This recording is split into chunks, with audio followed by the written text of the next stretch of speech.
Hey, this is Al from Transformational Gaming. Appreciate you stopping by. Appreciate you coming to the channel. We are very appreciative to all of the subscribers that have subscribed to our channel. I mean, it is just such a delight to have people coming to the channel, views increasing, watch times increasing. I always know when there's a effect of my views and things like that, because I know YouTube start emailing me and saying, hey, do this, hey, do that.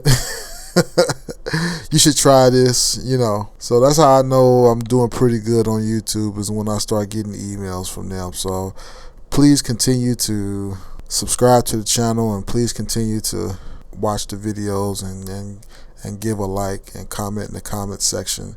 I think out of all three, my favorite thing to do is just to look at the comment section, comment and reply. Sometimes the conversations aren't pleasant, most of the time they are, so I appreciate it regardless. I'm willing to tackle any question or any type of comment that you guys may have, as long as it's within the bounds of being fair. So we don't want ugliness, but I think we haven't had a problem with that. I think we've been doing really well with the videos and the video comments and the video likes. So please continue to do that, and thank you very much. All right, so our topic today is my thoughts on the PS5 only games. Now, I had to take a look at some of the state of plays that Sony had and Sony was advertising, and Sony did in fact say that some of these games were PS5 only. And I started thinking about it. I'm like, well, that's where they're coming from with all of this Sony lied stuff, and Sony beguiled us, and Sony did this and Sony did that. And because now we know that God of War and Forbidden West is coming to the PS4, and I'm trying to figure out why that is a problem, but I have a feeling that there's a couple of things that's going on. I think that not many, but a few people think that these games are being held back, all right? And I also think that there's few that think that there's no push for new features, that a game could have and a game could possibly implement into the gameplay or into the graphics. And so we're being starved by going back to the PlayStation 4, and people think that the PlayStation 4 is not pushing the boundaries of these games and what they could be. And there's also the school of thought that, man, we should just leave the PS4 behind just because, and we shouldn't move forward with the PS4 because the PS4 is just old technology and we have new technology that needs to be tapped into. And thinking about that, you're not crazy if you're thinking that way. Okay, I'm not thinking you're crazy. I also believe in these three things, but I want to talk about them because we have to understand where we are in the development life cycle of these consoles. And it's extremely important to really understand that, because the company has a right to change their mind, okay? I mean, we don't have the right to say, hey, Sony, why are you changing your mind? Why is there something wrong with the system? Why can't we have this? Why can't we have that? You're just not going to be able to satisfy anybody. But this dude in particular on YouTube, I answered a comment about that today, but this dude on YouTube, I mean, he's just like, man, I would like to see Sony come out with some games that's PS5 only, And I'm just like, are you serious, man? So I just want to kind of get into not giving Sony any excuses, but I just really want to say, really, that Sony reserves the right to change their mind. And I also think that just because they said these games are PS5 only and that now they're not PS5 only doesn't mean that they are still not PS5 only games just because they come into the PS4. And I know that doesn't make any sense, so give me a chance to really flesh out why I think that's the case. For the most part, the PS5 only, I think that some of the features, some of the graphics really are PS5 only. I think there's going to be features in here that the PS4 is just not going to be able to do. So the game that you're seeing and the game that is going to be out is not going to be as good on the PS4 because the PS4 don't have the capability of doing some of the things that the PS5 is going to do. Now, for the most part, I think, this game is going to be the game. It's not going to be sacrificed so much that the game is going to look unrecognizable. So I think there's that too. But I think there's some things that is going to happen graphically with the PS5 that the PS4 is not going to be able to do. I think there's going to be some ray tracing going on. I think there's going to be some ambient sound coming from the PlayStation that the PS4 is not going to do. I think there's going to be resolution barriers that's going to be broken that the PS4 would not be able to break. And I think it's going to be the frame rate and the gameplay is going to favor the PS5 as well. So with that still is kind of like a PS4 only type of features. And that could have been what they're talking about. These features are only on PS5. But honestly, I believe they're kind of staying true to what they're saying about PS5 only. Okay? Those things cannot be done on the PS4. And I think we should take some time to appreciate that because PS5 owners are still going to get treated with some pretty good next level stuff. So I think as far as being sore or mad at Sony, I just think that that is a emotion that is just misplaced. Okay? We should be glad that PS4 owners also have the option to play these games because my wife bought me a discless PS5. I want the one with the disc. So I don't have the opportunity to go out and buy it because there's no PS5s available. Still, even now, there's none available. And that's a shame in its own right. But I think we should be complaining about that more than we are these PS5 only titles. I mean, to be honest with you, I understand, but I don't understand.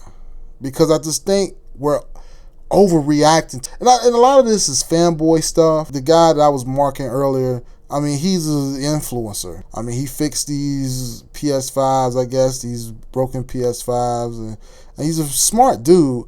But I think that the fact that we're really sore about Sony changing their mind, so to speak, about the PS5, I honestly believe that Sony, first of all, deserves our benefit of the doubt. Secondly, we don't know what these companies necessarily mean. There's always a catch when there's an exclusive and all of that other stuff. Like Xbox was really like bragging about a lot of their exclusive titles, and the bottom line is that a lot of them weren't exclusive. A lot of them were timed exclusive, and they were short timed exclusive, like 3 months, one of them. And so that's just my opinion on that. I have another point about the PS5 only train that everybody seems to be on.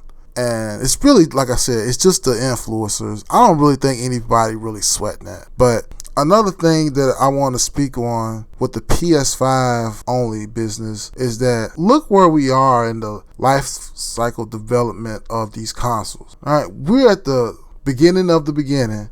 I mean, we just crossed the 6-month mark of these consoles being out. How much different do you think these games are going to be graphically from the PS4? The PS4 generation, I call the graphic generation, because out of all the generations that came out, this was the first generation that techniques were constantly added to the PS5, even from the standpoint of them bringing out another console that was a pro console to get frame rates, resolution up. So this being the graphic generation, okay, and them coming out with a PS4 Pro, I mean, I think we should appreciate that power that the PS4 had. I mean, we always talk about the Jaguar cores and things like that, but the PS4 had power. And we need to appreciate the fact that power like that we was able to enjoy for so long. And even the PS4 Pro, even though it had Jaguar cores, was pretty good on its own. So I just think that we need to take a step back and understand that we're coming from a console that was pretty powerful in the first place. So how far away from this new level of nirvana that the PS5 is supposed to offer? I mean, for example, I think Ratchet & Clank Rift Apart, don't get me wrong, it's a very beautiful game. I think it could have easily been done on the PS4. And a lot of you guys might disagree with me. Oh, the bandwidth from the loading, the API and the loading API and all that other stuff. Listen to me. If they wanted to, it may have been a little bit on the budget side, but they could have made the same thing with the PS4. Believe me. That could have been a Ratchet & Clank Rift Apart for the PS4. And I'm being totally honest with you. Would it had all the bells and whistles of the PS5? No. But trust me, it wouldn't have looked so dramatically less. And I know this because how PC is. I mean, PC has major headroom. And even with that, those games that came out that was multi-platform, the PS4 and PC, man, they didn't look that dramatically different. Especially the first iteration of Metro Exodus.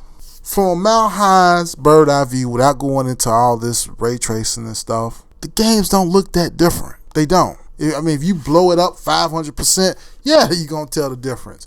But if you got both of them on like a 1080p screen that everybody really still has, believe it or not, there's a lot of people that don't have 4K TVs. But if you blow it up, okay, you're not going to get that big of a difference. Yeah, now, those of us who understand the difference between frame rates and all that other stuff, yeah, there's a difference there. And resolution and all that other stuff and 4K textures. I'm glad we're so past the 4K textures, but I just think that it doesn't look that much different. It just doesn't. I mean, we're not, Genesis and Super NES. we're not that far away. I mean, you still getting the same sound. You still getting the same graphic processes. This right here, the water effects, I mean, you're not going to get all of the textures and stuff that the PS5 is doing. But look at the Series S. There's a lot of games that come out for the Series S where it's missing whole mountains and trees and all type of background LODs compared to the Series X. So, I mean, if you got a PS4, you're not going to miss that. You're going to say the game looks great, especially if you're used to playing at 30 FPS. So, I don't know. That's kind of where I am with it. I don't want to make this video too long.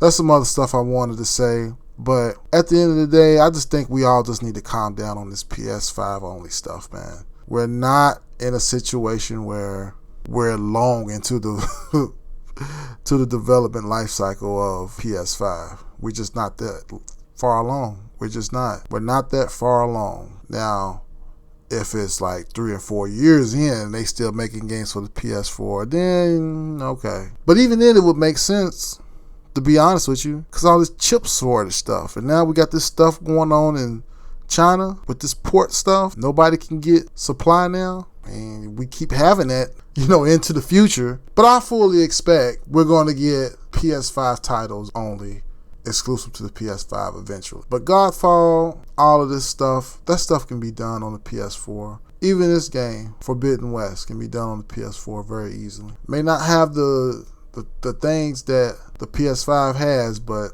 still, to me, those are minuscule graphic performance value added compared to what the PS4 is able to do, to be totally honest with you. That's it. So if you like the content, please comment, like, subscribe, and if you want to talk to me on Twitter or talk to me on the comment section, I'm always available. It's not hard to get in contact with me, but I'm tired, and I know tomorrow I need to probably edit this video so I can have it up and ready for you guys to listen to. All right, catch you later. And remember, the truth shall set you free.